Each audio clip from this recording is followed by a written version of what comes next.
spine-tingling tale that'll make you think twice about visiting Port of Spain. Buckle up, horror fans, because this story will send chills down your spine. So, it all started with a young couple, Mark and Lisa. They decided to take a trip to Trinidad and Tobago, specifically to Port of Spain. Excited for a getaway, they booked a quaint little Airbnb in a quiet neighborhood, but little did they know, this house harbored a dark secret. From the moment they stepped inside, Mark and Lisa felt something was off. The air was heavy and a faint musty smell lingered. They shrugged it off, blaming it on the old house's age. But that night things took a turn for the sinister. It started with the whispers. Lisa was the first to hear them. Faint, unintelligible murmurs that seemed to come from the walls. She nudged Mark awake, but when he listened, silence.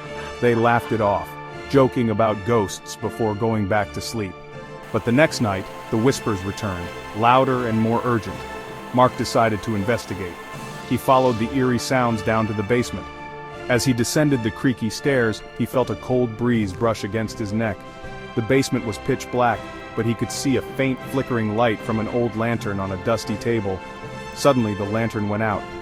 Mark's heart pounded in his chest as he fumbled for his phone to use the flashlight. In the dim light he saw something that made his blood run cold. Carved into the stone wall were dozens of names, each accompanied by the date of their death. Before he could react, the whispers turned into screams. Mark's flashlight flickered, and he saw a shadowy figure standing at the far end of the basement, its eyes glowing red. He bolted up the stairs, slamming the door behind him. When Mark told Lisa what he saw, they knew they had to leave. But as they packed their bags, they realized the house had other plans.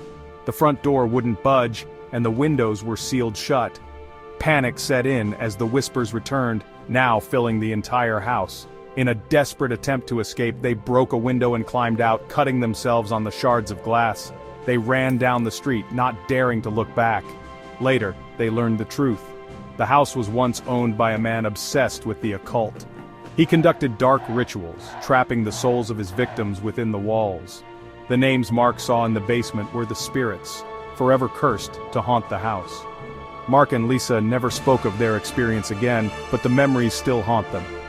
So if you ever find yourself in Port of Spain, be careful where you stay.